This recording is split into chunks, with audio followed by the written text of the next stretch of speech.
wanted to take some time and talk about gong playing and gong playing techniques. I get asked frequently if I ever teach any classes on how to play the gongs.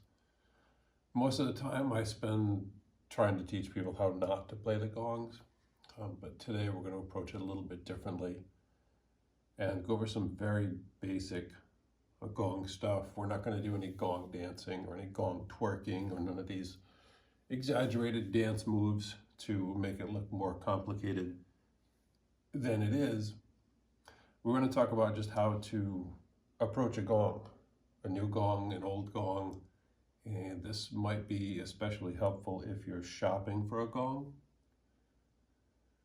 And what kind of precipitated this is watching videos of gongs for sale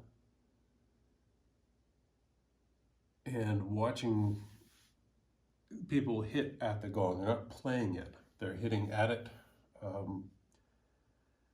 First thing I like to look at is, where are you in relationship to the gong? If you're watching a video or you're watching somebody play and they're way over here and they're hitting, they don't have any idea what kind of sounds that makes because they're not getting the feedback directly from the gong. And the best place to get that is right in front of it. And I know people are self-conscious and they want to get out of the way, but it's really helpful, especially if you're approaching a gong that you're trying out or you want someone else to try it out for you. You want to have that feedback because the relationship with a gong is a relationship. It's very much like a dance. It becomes your partner. You have to approach it gently and see what it wants to do. And the best place to do that is right here in front of it, right in its face, where you're at the maximum of what the sound is producing right here. Because ultimately, at least for me and the gongs that I make, I want them to be that for whomever owns them, whoever purchases it.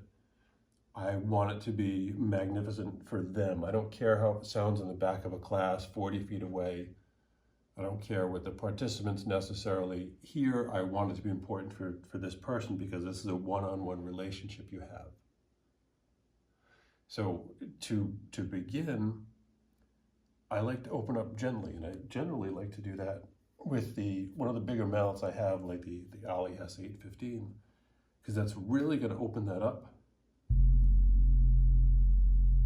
And I'm going to do this on a 36 Soul Voyager because it's really going to help accentuate what it is I'm trying to convey. And it's going to make it really easy to do that because of the different nodes and membranes in here. But I'm listening. While I'm playing, I'm listening. I'm taking in what it is saying and trying to understand what it wants next. If I were to take a random mallet and just whack it,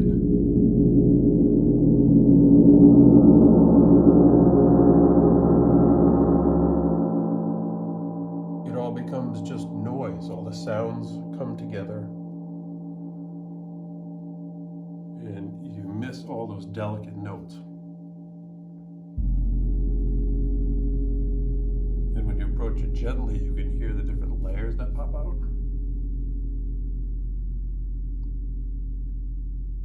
And this one has a very low oscillating bass note. And when you're in front of it, you can hear it rippling because it goes in and out of phase. If I'm using that word correctly. But you listen to it and you hear it. Is it still making noise? Does it want to be played again? You know, very much like a partner, you want to listen and take direction from it.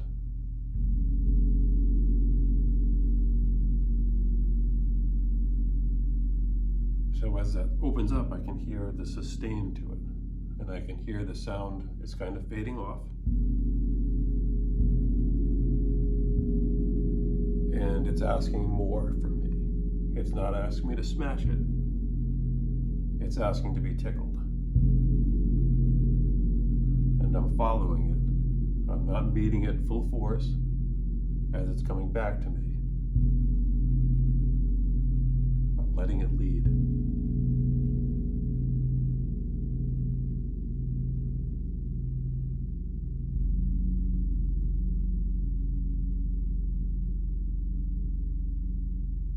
And I'm listening to the layers it's creating.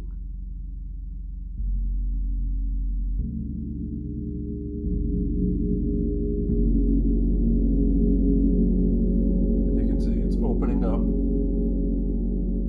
and it wants to allow that harmonic to come out. It's asking me to dance with it.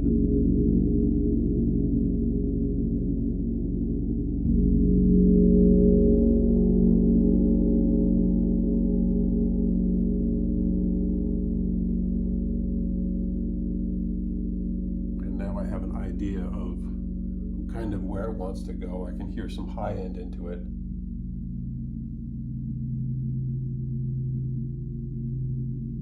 So I want to very gently pull some more sound out of it.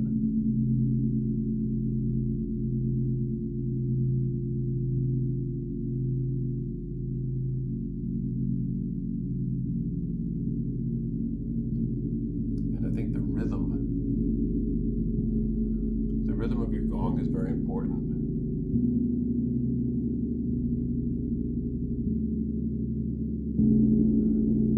Listen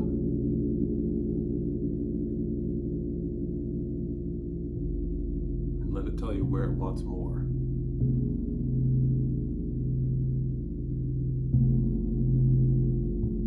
And you want to capitalize on the movement that it's taking.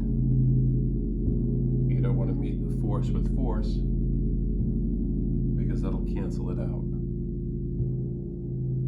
If you place your next stroke too soon or too late, it's going to cancel out the sound that it's already making and stifle the movement that's happening and the vibration. So even when you're rolling, and I'll do this with one, you got to build up that tension really slow. Just jam at it and cause it to shut itself down.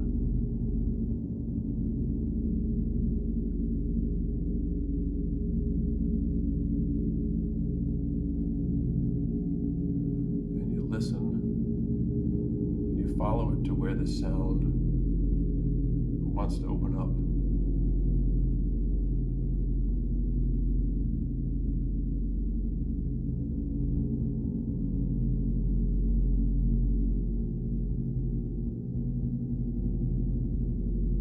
This one is caught between really wanting to come up and shimmer and that mid and upper register, and really wanting to get into that low visceral bass.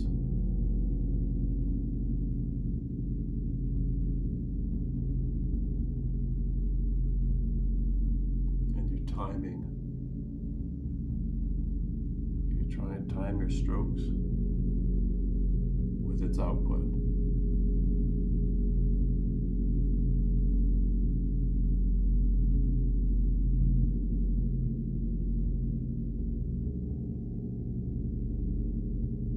I always thought that if I were to teach in person, I would start them off with a very hard mallet,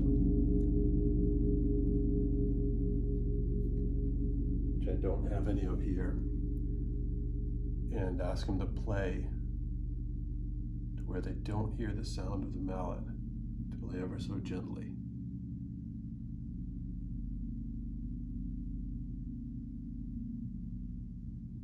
Feel that exact space where it starts to move.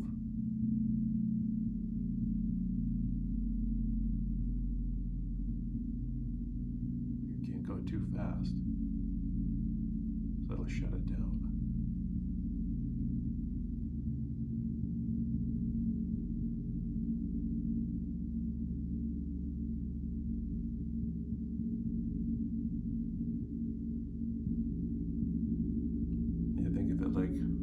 Like a skin. trying to touch the goosebumps.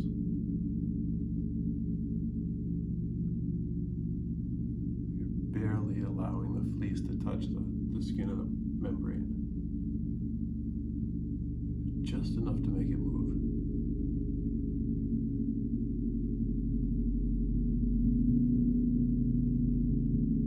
And you might notice in some of my videos, my ear is generally right to the gong, to the membrane, because I want to hear exactly what it's doing. I want to listen.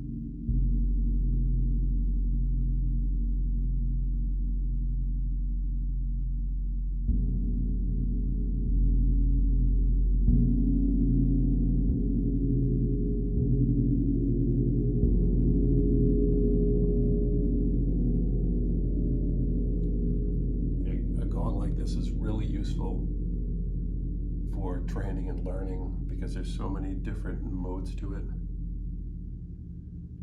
There's this big soft belly here in the middle.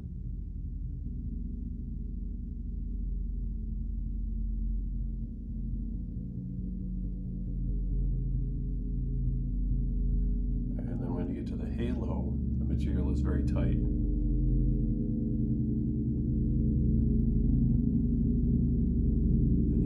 It makes a sharper sound,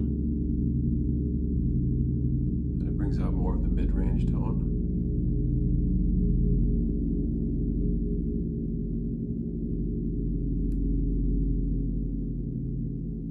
And then when you get down here again, it's much softer and much more forgiving, and it activates the entirety of this, and you really get into those low subsonics.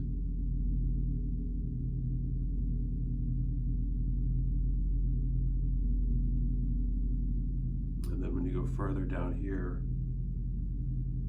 into the nipple part, it's much harder. The metal is compressed more and focalized. So that sounds a whole different harmonic through the membrane because it's not as flexible.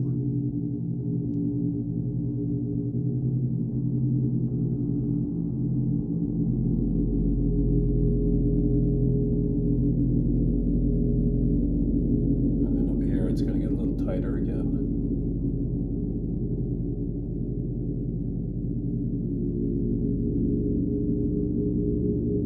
And that's a real sweet spot right there. It's bringing in the low of the main membrane, but also activating in here too. And it's important to note that if I were out here, my ear was away from this, I wouldn't be getting the same feedback. And I wouldn't really know what this is doing. And I would be fairly unaware of what was happening as that sound left the gong.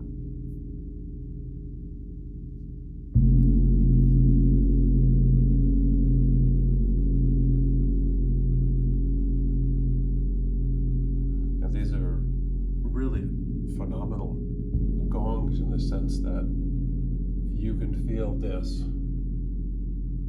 It's like 27, 28 inches or so. You can feel this. This creates its own note. The ring out here creates its own note. And then this membrane in here also has its own signature. So when you're playing this, there's all of these overlapping sounds that are happening and coming at you at once.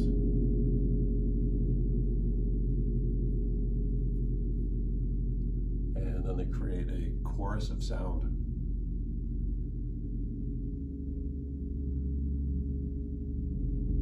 The two-handed technique can be a little more complicated.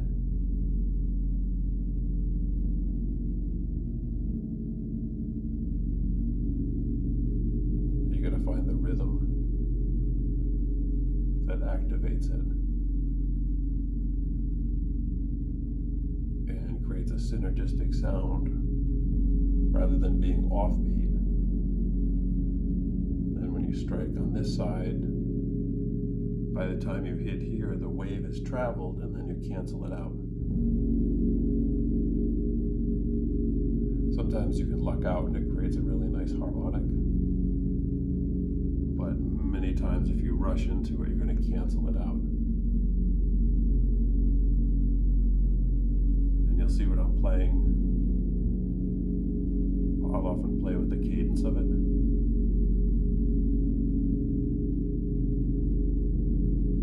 Just see what the speed offers.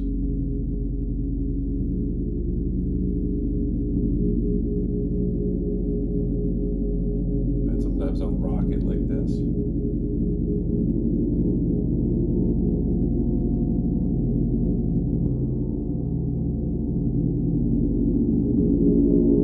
And that allows the sound to fan back and forth, so it creates this phasing in and out.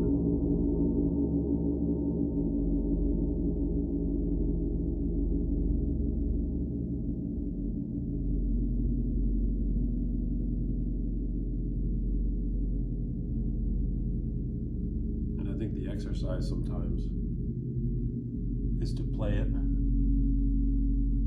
and let it decay into silence. Follow that sound down.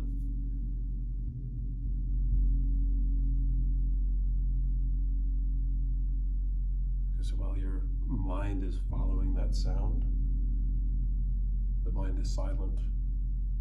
It's an observance.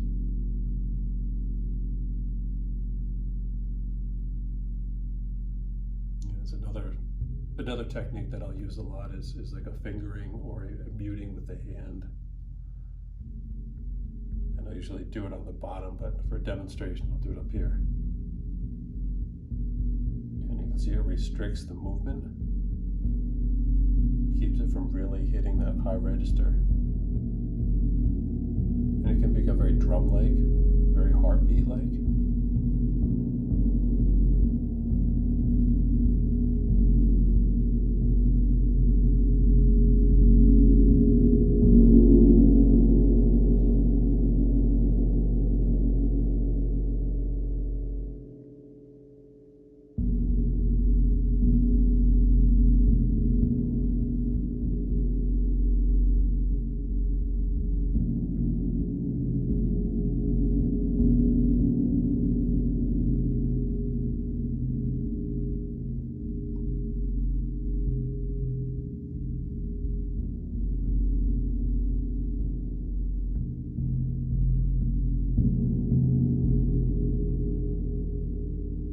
A very different instrument when you do that.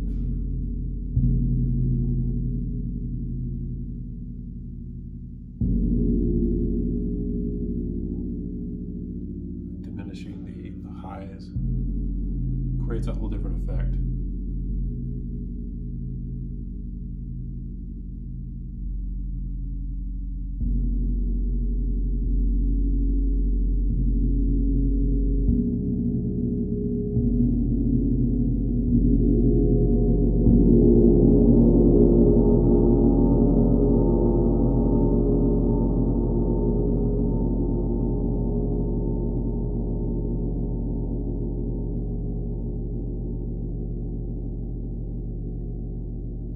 Questions, comments, feedback, any questions, just put them down below in the comments.